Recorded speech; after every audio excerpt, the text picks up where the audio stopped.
Tributo. Historias que construyen memoria de la Shoah. כי ראיתי את דרכי נעלמת ביער סבוך בין קירות חורשים ובתוך האדמה המדממת. Bienvenidos oyentes de Radio Sefarad a este tributo que Cecilia Levitt nos acerca aquí a Radio Sefarad. ¿Qué tal? Hola Alex, buenas tardes. Bueno, hoy vamos a escuchar de tus labios la historia de Yehuda Bacon, un artista. Tengo por aquí la foto sonriente en su estudio de Yehuda Bacon, del que nos hablas hoy. Exactamente, es un artista que yo también conocí en Yad Vashem hace muchísimos años. Sus obras son maravillosas, son muy elocuentes, tienen un mensaje, ¿no?, para todos nosotros, es como si nos hablaran. Y seguramente muchos lo conocen, pero aprovecho, ¿no?, este medio, este programa de tributo para poder contar acerca de su vida. Entonces, Yehuda Bacon nace en Checoslovaquia, ¿sí?, en el año 1929, y crece en un hogar religioso. Viene de una familia judía ortodoxa, podemos decir, y tiene dos hermanas, Hannah y Bela, que son mayores que él. Su papá se llama Israel y es dueño en aquellos años de una fábrica de cuero. Y su madre, Ethel Gross, es una ama de casa. Podemos decir que es una familia de clase media alta, una familia, bueno, feliz. Por ejemplo, Yehuda siempre destacó en el dibujo y en el arte, siempre. Y a la vez asiste a las tnuot, a estos movimientos juveniles que ya existían en Europa antes de la guerra. Él, por ejemplo, asistía a Bnei Akiva, que es un movimiento que existe hasta hoy en día. Sin embargo, ya en 1942, con tan solo 13 años, toda la familia de Yehuda fue deportada al gueto de Terezín. Este gueto, sí, se había construido, era en realidad una ciudad fortalecida que había sido construida por los checos, ¿no?, porque la usaron como un cuartel, ¿no?, para el ejército checo. Y las deportaciones de los judíos, bueno, va a crear ahí un gran hacinamiento en este gueto, porque aquí se van a alojar judíos de Checoslovaquia, de Alemania, de Austria, de Hungría, de Dinamarca. Y bueno, el gueto, la realidad es que el gueto es como una especie de ruta de tránsito hacia los campos de exterminio. Aquí van a llegar 155.000 judíos a Terezín y 34.000 de ellos van a morir. Por ejemplo, aquí los hombres están separados de las mujeres, viven en barracones diferentes. Esto significa que las familias no viven juntas. Y algo muy interesante para mí es que para mejorar la vida de los niños, el Judenrat, el liderazgo judío, decidió trasladar a los niños a unos cuartos especiales llamados Heim. En el Heim, los niños reciben educación, por supuesto, de manera clandestina. Aquí también reciben porciones más grandes de comida y bueno, y van a estar como bajo cuidado de profesores las 24 horas del día. Pero para Yehuda llegar al gueto con sus 13 años, él lo vive como, bueno, para él es una atmósfera trágica, ¿no?, vivir en este gueto, vivir en estas condiciones que son condiciones tremendas, por más que yo describa el Heim, ¿no?, esta cierta protección hacia los niños. Pero él insiste que esto es un caos, ¿no?, y las condiciones son realmente tremendas. Freddy Hirsch, que fue el primer personaje que yo hice en tributo hace más de un año, es un instructor, un monitor que va a llegar al gueto de Terezín y se va a encargar o va a llegar a ser el jefe del departamento de juventud. Es decir, toda esta organización la realiza la Judenrat, que es la dirigencia judía, y es Freddy Hirsch que se va a ocupar de los jóvenes. Lo va a hacer a nivel deportivo, a nivel, sí, de salud física, pero lo va a realizar con todo su corazón, ¿no? Y los niños que están muy cerca de Friedrich Hirsch se sienten protegidos. El jefe de la Judenrat se llama Jacob Edelstein. Este hombre tenía un hijo y este hijo era muy amigo de Yehuda.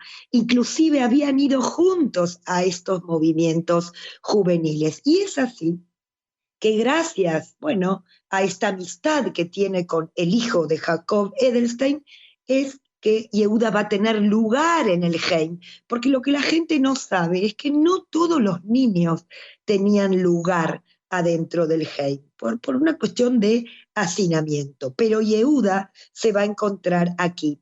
¿Y a quién va a conocer? Va a conocer a Peter Gims, que también fue uno de mis personajes en tributo. Peter Gims es un niño de su misma edad, y Peter es un chico muy inquieto y dirige una revista llamada la revista Bedem. Estas revistas eran también clandestinas, los niños ahí se expresan, dibujan, escriben. Sin embargo, Yehuda no va a dibujar aquí, sino que lo va a hacer en otra publicación, una publicación como más sionista, ¿no? Este periódico se llamaba Cielo. Ahora, Yehuda se encuentra también en Terezín con grandes artistas famosos en aquella época, que le van a dar clases de pintura, de dibujo, clases privadas. Estos eran Otto Unger, Bedrich Frita, ¿no? Que después de las horas de trabajo lo invitaban a Yehuda y le hacían comentarios acerca de sus trabajos. Muchos se preguntarán, pero ¿de dónde sacaban el material? Estos artistas trabajaban en el departamento técnico del gueto y eran ellos quienes elaboraban informes para la Gestapo. Y en ese departamento tienen papel y todo tipo de materiales, porque eran ellos los que hacían los carteles o los anuncios en el gueto, por ejemplo, cuidado con el tifus o lávate las manos. Entonces ellos pintaron algunos cuadros de manera ilegal y los escondieron también de la Gestapo. De este grupo de artistas solo va a sobrevivir Otto Unger y Leo Haas. Ahora, Yehuda había escuchado acerca de estos artistas famosos, ¿no? Y ellos son los que ven a Yehuda como un niño superdotado y por lo tanto deciden ayudarlo. La Judenrat, como dije hace un rato, esta dirigencia judía tiene cierta autonomía, podemos decir, para decidir ciertas cuestiones. Por ejemplo, tenían que elaborar las listas de los judíos que iban a ser deportados, ¿no? Que iban a ser dirigidos directamente a los campos de exterminio. Y son ellos, ¿no? La Judenrat, la que se encuentra en el dilema de, a quién incluir en la lista y a quién no. Aunque por supuesto que la Gestapo tiene la última palabra, ¿no? Y eran ellos que daban las instrucciones para ver quién iba en ese transporte. Pero podemos decir que hasta cierto punto el Consejo podía decidir también. Ojo, porque había algunas profesiones que no podían faltar dentro del gueto. Por ejemplo, los electricistas eran muy necesarios y también los médicos. Yehuda y su familia, sus padres y sus hermanas van a permanecer en el gueto de Terezín hasta finales del 43. Quiere decir que en diciembre del 43 toda su familia fue deportada a Auschwitz-Birkenau. Y cuando llegaron allí, lo que nosotros sabemos, ¿no? Esta descripción tremenda de gritos, de selección, prisioneros con pijamas de rayas. En este transporte eran 2.500 prisioneros llegados de Checoslovaquia, ¿no? Desde el gueto de Terezín. Y una vez que llegaron allí, fueron trasladados en camiones a un campamento especial para familias checas. Esto también lo conté en el tributo de Friedrich Hirsch. Mucha gente no sabe, ¿no? Un campamento familiar en Auschwitz no cabe, ¿no? Dentro de nuestros parámetros. Aquí no hay selección. Sí hubo tatuajes, sí los rasuraron, pero no separaron. Las familias permanecen unidas.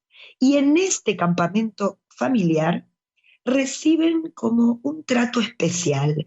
Este campo era el B2B y Y aquí también va a llegar Friedrich Hirsch, aquel instructor del gueto de Terezín, va a llegar y con permiso de las autoridades alemanas va a fundar en Auschwitz, en el campo familiar, el bloque 31 para niños de hasta 16 años. El grupo de Yehuda eran aproximadamente unos 40 niños divididos en pequeños grupos y cada grupo tenía un instructor. Les enseñaban historia, canciones, a veces representaban obras de teatro. Yehuda tenía solo 14 años y medio.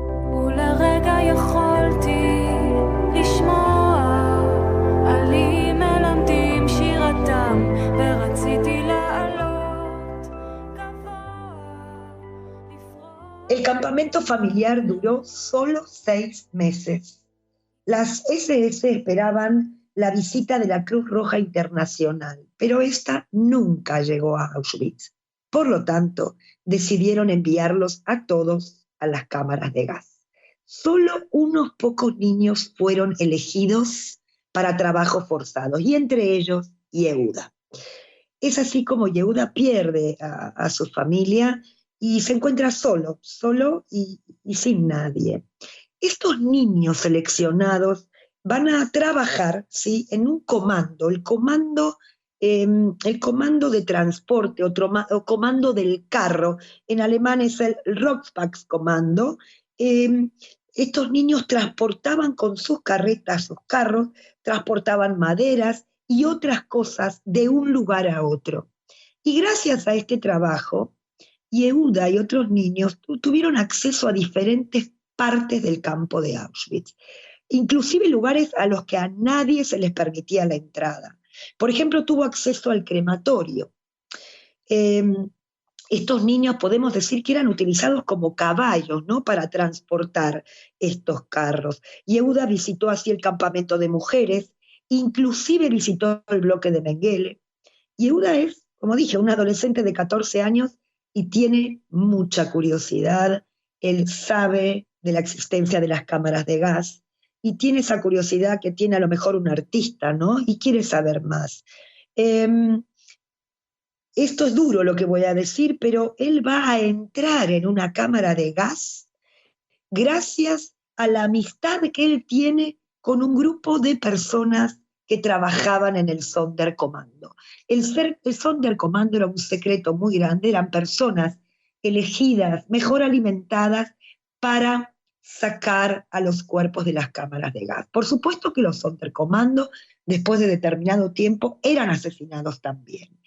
Los Sonderkommando se encuentran cerca del campamento de Yehuda y Yehuda tiene cierta amistad con estos Sonderkommando. Yehuda quiere saber cómo funciona esta industria, esta máquina de la muerte.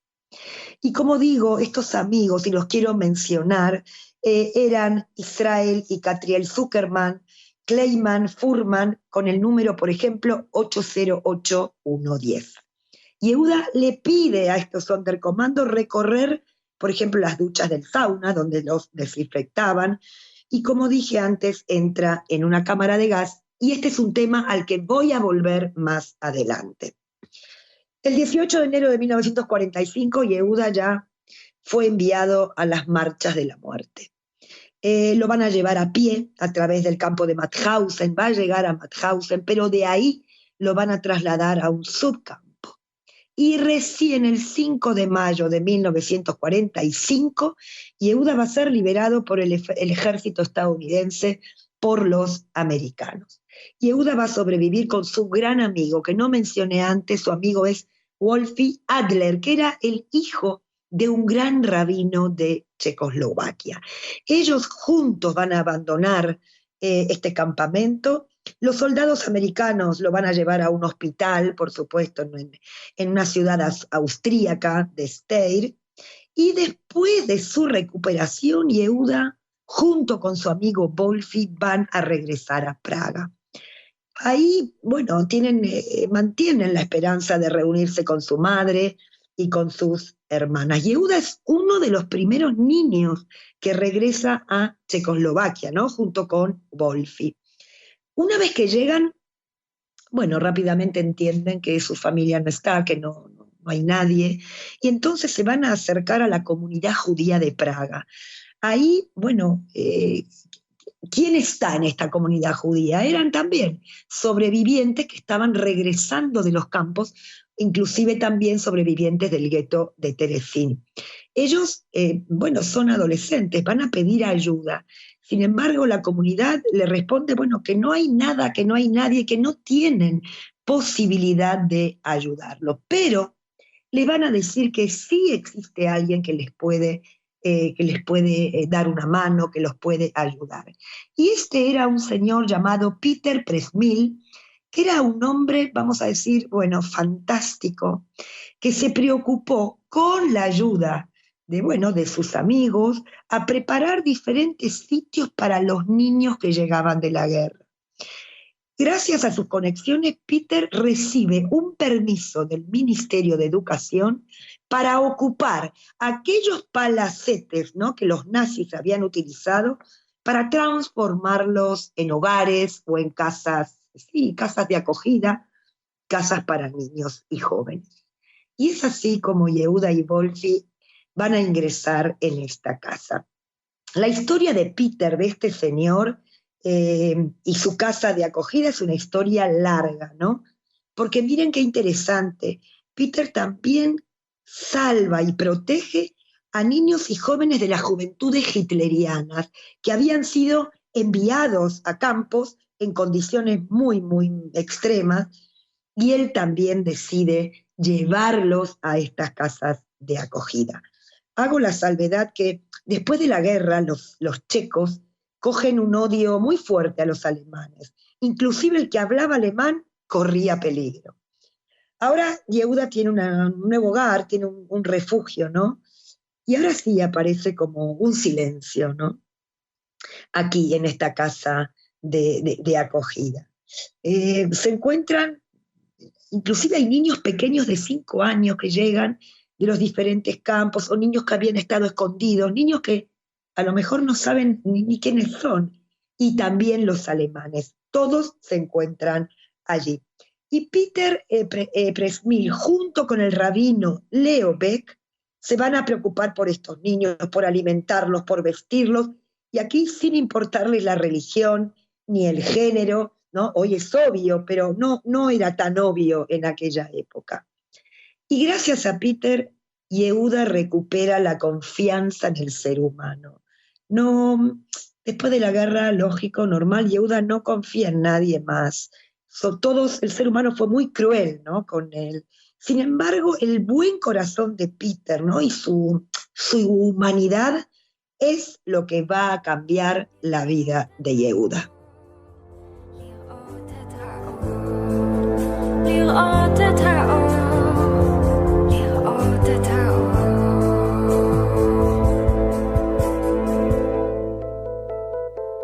Hay un relato, una anécdota que me interesa compartir, que en esta casa de acogida, Yehuda y su amigo Wolfi están comiendo en el comedor, y su amigo Wolfi, que era un niño, bueno, religioso, su padre había sido un rabino, come con un sombrero, ¿no?, en la cabeza, y se acerca a Peter Presmil a decirle que se lo quite, y entonces alguien le explica que no, que es el hijo de un rabino. Y entonces inmediatamente Peter le pide disculpas, ¿no? Le dice, lo siento, yo no sabía que estas son vuestras costumbres. Peter es de verdad quien trajo a Yehuda y a Wolfi, los trajo, podemos decir, de la muerte a la vida, ¿no? De la oscuridad a la luz. Y Yehuda va a dibujar una obra de arte donde refleja esta salvación del alma por parte de Peter. Y ya en 1946, Yehuda decide llegar a la tierra de Israel. Recordemos que todavía no tenemos un Estado, ¿no? En el 46 la inmigración está prohibida, pero sin embargo Yehuda va a llegar gracias a diferentes organizaciones, y cuando llega tiene muchísimas recomendaciones de grandes artistas con los que él había estudiado. Y bueno, y cuando llega a Israel le preguntan, ¿no?, dónde quiere ir, si quiere ir a este kibutz o al otro kibutz. Y Yehuda dice, a mí no me importaba nada, yo solo quería estudiar. Y es aquí que se va a rodear de grandes maestros, por ejemplo, de Martin Buber, por ejemplo, de Gershom Scholem, o por ejemplo, de Hugo Bergman. Yehuda describe estos tres profesores como profesores muy humanos, extraordinarios, profesores que salen de la regla, en el sentido que si un alumno preguntaba algo y por ahí el profesor no lo sabía, decía, no sé, voy a investigar, ¿no? Por ejemplo, este era Hugo Bergman. Y para estos profes, cada alumno era uno y único, y la entrega era total. Relata que Martin Buber, por ejemplo, si un alumno preguntaba, podía parar la clase y entrar en debate, en explicaciones. Para Yehuda, estos diálogos entre el alumno y el profesor fueron una de las vivencias más ricas. De verdad eran personas en las que él podía confiar. Y no era solo de palabras, ¿no? Era como una perfecta conjunción entre palabra y acción, ¿no? Había coherencia. Yehuda quiere vivir del arte, ¿no?